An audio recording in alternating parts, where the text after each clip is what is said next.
आमा आरंग इन्या आरंग पारगना को आरंगे पारगना आरंग चेरे नेल तबन पे आजम तबन पे तेहना खबर मेदिनीपुर शहर संलग्न महेंद्रडीते आमादेर आजके आलोचना शिविर अनुष्ठित हलो। अविभक्त मेदिनीपुर जिलार खड़गपुर सब डिविशन, घाटाल सब डिविशन और झाड़ग्राम सब डिविशनेर पारगना बाबारा उपस्थित छिलेन।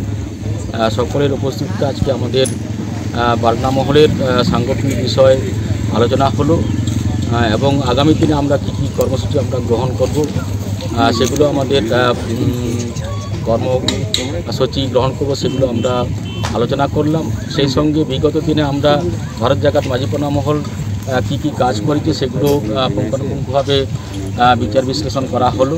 তাতে অনেক পজিটিভ কাজও হয়েছে এবং অনেক নেগেটিভ কাজও রয়ে গেছে, সেগুলো আগামী দিনে যাতে ফুলফিল হয় সেই বিষয়টাও আমরা আজকে আলোচনা করলাম। সেই সঙ্গে আলোচনা করলাম যে আমাদের ভারত জাকাত মাঝিপাড়া মহল যেমন আমাদের সমাজ সংস্কৃতি সংরক্ষণের ক্ষেত্রে মাঝি বাবাদেরকে সামনে রেখে যে কাজগুলো সম্পন্ন হচ্ছে সেগুলো যাতে যথাযথভাবে আরও সুসম্পন্ন হয় সেই বিষয়টা আমরা আবার মনে করিয়ে দিলাম আজকে আমাদের যে পদাধিকারীগণ যারা রয়েছেন আজকে আলোচনা সভায়। সেই সঙ্গে আলোচনা হলো যে সরকারি যে সমস্ত পরিষেবাগুলো সরকারিভাবে প্রদান করা হচ্ছে সেগুলো যাতে সঠিকভাবে আমাদের প্রত্যেকটি মানুষ যাতে বা উপভোক্তারা সঠিক উপভোক্তারা যাতে ওটা পেতে পারেন সেই বিষয়ে আমাদের আলোচনা হলো। এবং মুলুক প্রাণা বাবাগণ দায়িত্ব নিয়েছেন, পরস্পরাঙ্গ দায়িত্ব নিয়েছেন, তারা প্রশাসনের সঙ্গে একটা সংযোগ রেখে কোথাও যদি কোনো বিচ্যুতি থাকে সেগুলোকে সমাধান করার দায়িত্ব দেওয়া হলো। এবং আরও কর্মসূচি নেওয়া হলো আমাদের 22শে ডিসেম্বর আমাদের যে অলচিকি লিপি সাঁওতালি ভাষার যে লেখার একটা হরফ সেই বিষয়ে সাঁওতালি ভাষা যে আন্দোলন আমরা বিগত কয়েক বছর ধরে আমরা আন্দোলন করেছিলাম, সেই আন্দোলনের মধ্য দিয়ে আজকে সাংবিধানিক স্বীকৃতি ভাষা পেয়েছে। সেটা ওই 22শে ডিসেম্বর 2003 সালে সাংবিধানিকভাবে স্বীকৃতি পায় এবং আজকে এই ভাষার মাধ্যমে আমাদের তামাম ভারতবর্ষে এই অলচিকি চর্চা হচ্ছে, সাঁওতালি ভাষা নিয়ে পড়াশোনা শুরু হয়েছে। বিশেষ করে আমাদের এই পশ্চিমবাংলায় মাননীয় সরকারের একটা পজিটিভ পদক্ষেপে আমাদের সাঁওতালি এডুকেশনটাকে অনেকটা ত্বরান্বিত করেছেন এবং কোথাও কোথাও যদি খামতি থাকে সেগুলো আগামী দিনে সেগুলো পূরণ করবেন উনি আশ্বাস দিয়েছেন। আমরাও নজর রাখছি, আমরাও বিভিন্নভাবে দাবি দেওয়া পেশ করছি, সেগুলো হবে। আমরা আবার খবর পেলাম, ধন্যবাদ জানাই সরকারকে, গত কয়েকদিন আগে আমাদের কেশপুর ব্লকে ইন্টিগ্রেটেড একটা সাঁওতালি মিডিয়াম স্কুল আগামী সেশন থেকে চালু হবে। সেটা সরকারের যে একটা ইতিবাচক পদক্ষেপ সেটা আমরা খুবই আনন্দিত এবং গর্ব অনুভব করছি, ওনাকে ধন্যবাদ জানাচ্ছি। আমরা চাইছি যে প্রত্যেকটি ব্লকে ইন্টিগ্রেটেড সাঁওতালি মিডিয়াম স্কুল যদি চালু করা যায় তাহলে বিশেষ করে এই আদিবাসী বা সাঁওতালরা যাদের মাতৃভাষা এই মাতৃভাষায় চর্চা করার সুযোগ পাবে, লেখাপড়া করার সুযোগ পাবে এবং আমাদের সমাজের কিছু ক্ষেত্রে যেখানে সমস্যাগুলো রয়েছে, যে সামাজিক যে সমস্ত সমস্যাগুলো রয়েছে, সামাজিক যে বিধিগুলো রয়েছে, কুসংস্কারগুলো রয়েছে, আমাদের মানুষরা এখনও হয়তো ততখানি সচেতন হতে পারেনি।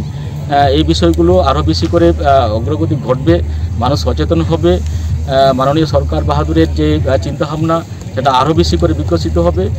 আমাদের পশ্চিমবাংলায় যেমন ডেভেলপ হবে সারা ভারতবর্ষ ডেভেলপ হবে। প্রত্যেকটি মানুষের যে তাদের যে একটা স্বাধিকার, তাদের আত্মনিয়ন্ত্রণের যে অধিকার বা তাদের সাংবিধানিক যে অধিকারগুলো সেগুলো ফলপ্রসূ হলে আমাদের ভারতবর্ষ আরও অনেকটা উন্নত হবে। এটা আমরা ভারত জাকাত মাঝিপাড়া মহল আমরা আশা রাখি যে আমাদের দিশম পারগনা বা রবীন টুডুর নেতৃত্বে আমরা কাজ করছি, যে আমাদের সংগঠন West Bengal government register act অনুযায়ী রেজিস্ট্রিকৃত একটা সংস্থা, ইন্ডিয়া গভর্নমেন্ট দ্বারা একটা লোগো আমাদের রেজিস্টার। এই সংগঠন সরকারি সহযোগিতা যদি আরও আমরা পাই তাহলে এই সংগঠনের মাধ্যমে আমাদের সমাজকে, আমাদের সংস্কৃতিকে, আমাদের ভাষাকে আরও বেশি করে আমরা উন্নত করতে পারব। এটা আমাদের বিশ্বাস, সরকারের পক্ষ থেকে যে আমাদের একটা সহযোগিতা আমরা পাই। তবে এটাও শোনা যাচ্ছে মাঝে মাঝে আমাদের এই সংগঠন অন্য কেউ হাইজ্যাক করার চেষ্টা করছে, ব্যবহার করার চেষ্টা করছে, তা আইনি লড়াই চলছে। তো আমরা প্রশাসনকে আমরা জানাবো যে আমাদের এই সংগঠন যেহেতু গভর্নমেন্ট রেজিস্টার অ্যাক্ট অনুযায়ী রেজিস্টারভুক্ত হয়েছে, তো এই সংগঠন নাম করে অনেক অবৈধ ব্যক্তি ব্যবহার করছে। তাদেরকে আমরা প্রশাসনিকভাবে আমরা তাদেরকে অবগত করব, যাতে আমাদের এই সংগঠনটাকে ব্যবহার না করে যারা অন্যায় করছে বা অবৈধভাবে ব্যবহার করছে তাদের আইনি পদক্ষেপ না হোক। তাও আমরা আজকে আলোচনা সভায় আমরা আলোচনা করলাম। বিষয়ে যথাস্থানে আমরা আমাদের অভিযোগটা আমরা জানাবো, যাতে আমাদের এই সংগঠনটাকে যাতে অবৈধভাবে ব্যবহার করতে না পারে। আমাদের সংগঠন ব্যবহার করা এক অসামাজিক কাজও হচ্ছে, যাতে সেগুলো না হয়। এটা একটা বৈধ সংগঠন, এটা রেজিস্টার সংগঠন।